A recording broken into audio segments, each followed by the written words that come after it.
In our last episode, we considered Francis of Assisi and the monastic order that followed him, the Franciscans. Now we're going to take a look at the other great mendicant order of that time, officially called the Order of Preachers, better known to us as the Dominicans, named for their founder, Dominic de Guzman.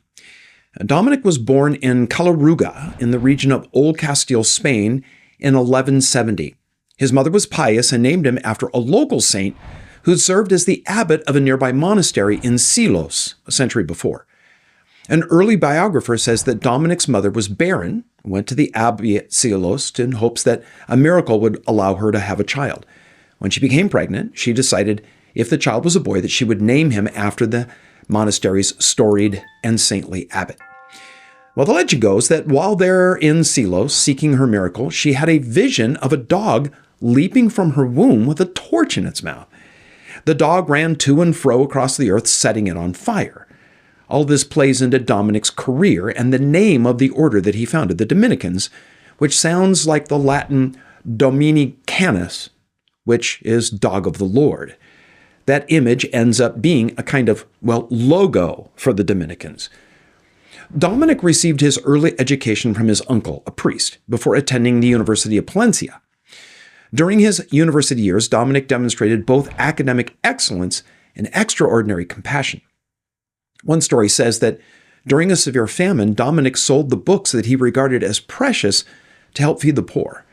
Books of that time were made of parchment, made of animal skins. He said, quote, "I could not bear to prize dead skins when living skins were starving and in need," unquote. At the age of 25, Dominic joined the cathedral chapter of Osma, living under the rule of St. Augustine. What he learned there influenced how he organized the order that would later be founded by him. 10 years later, a pivotal moment occurred when he accompanied his bishop on a diplomatic mission through southern France. They encountered the Cathar heresy, which was spreading rapidly throughout that region at that time. Now, the Cathars held dualistic beliefs reminiscent of ancient Gnosticism. They separated the material and spiritual worlds, considering the former evil, the later good. This encounter of the Cathars deeply affected Dominic, who judged the church's traditional methods of combating heresy as ineffective in this case. The luxury and pomp of Catholic clergy contrasted sharply with the austere lifestyle of Cathars, undermining the church's message to them. Dominic's innovative response was to fight heresy not with the force of civil government, but by persuasion and example. He adopted a life of voluntary poverty, traveling on foot and engaging in public debates with Cathar leaders. His approach to refuting error combined intellectual rigor, simple living, and a humble sensitivity to people's needs.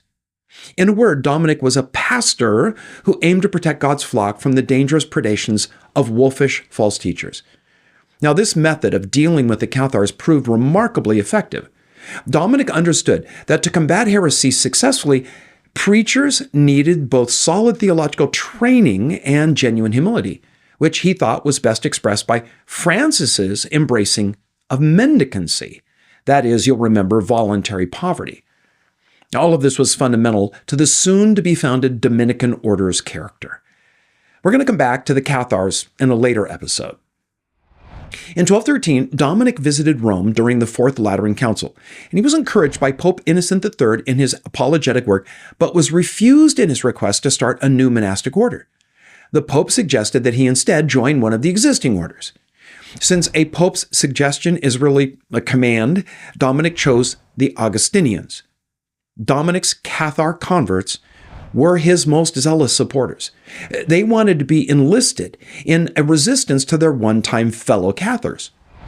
In 1215, to assist their cause, the Bishop of Toulouse gave Dominic a sixth of the diocesan tithes to continue his work.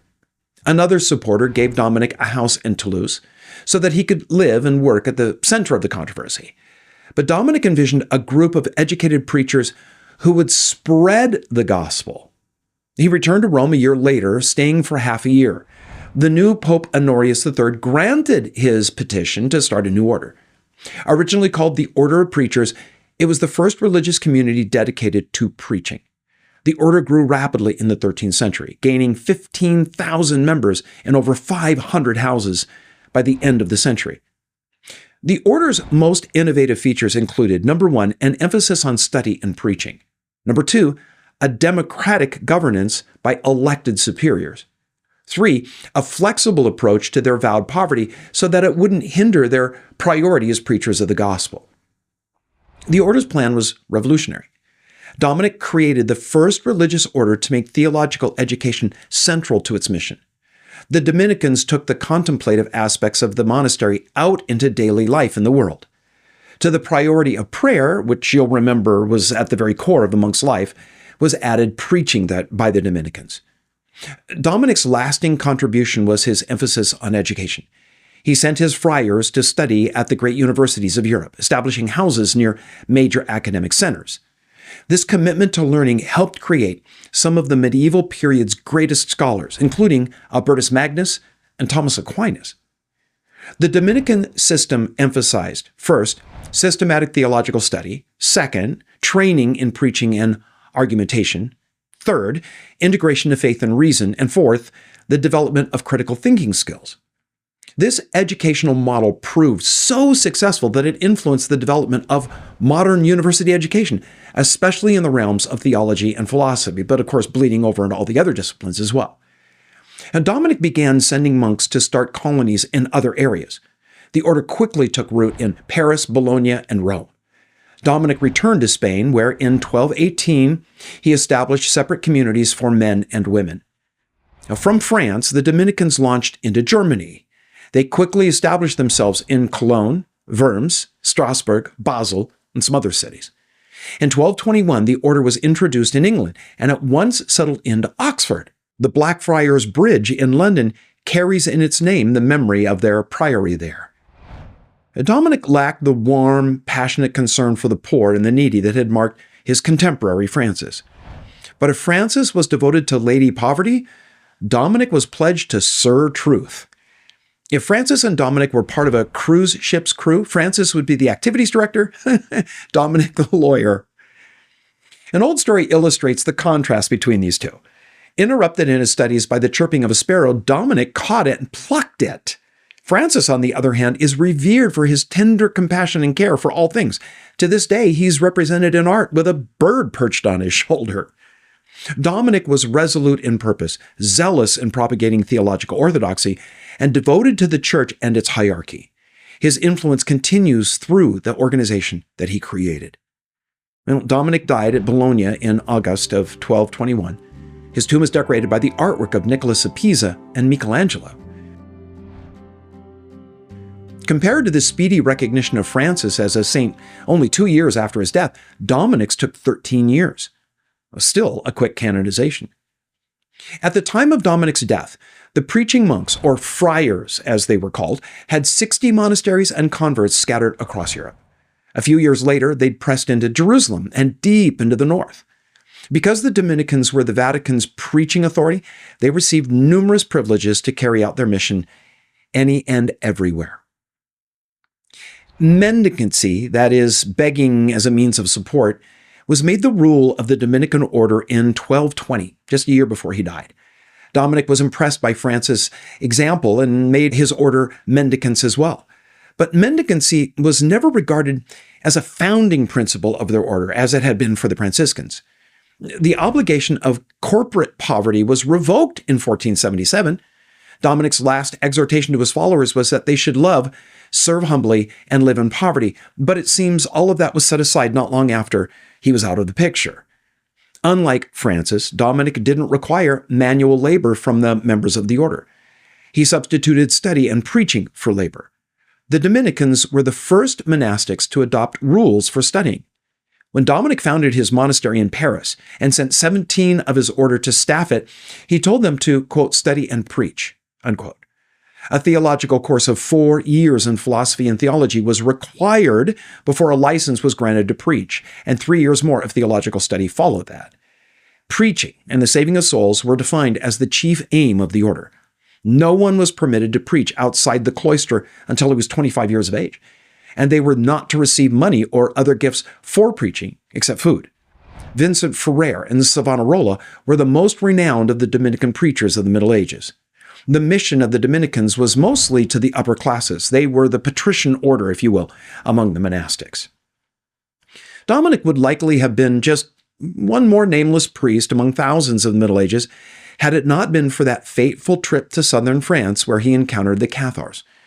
He had heard of them back in Spain, but it was their popularity in France that provoked him. He saw and heard nothing among the heretics that he knew some good, solid teaching and preaching couldn't correct. He was the right man, at the right time, doing the right thing. At first, his success at answering the errors of the Cathars gained him support that pressed him to step up his opposition to error. That opposition would turn, sinister and into what is arguably one of the darkest spots on church history, the Inquisition. Though hundreds of years have passed, the word still causes shivers of terror in most people. Dante said of Dominic that he was, quote, good to his friends, but dreadful to his enemies, unquote. We're going to take a closer look at the Inquisition in a later episode, but for now, let me say this.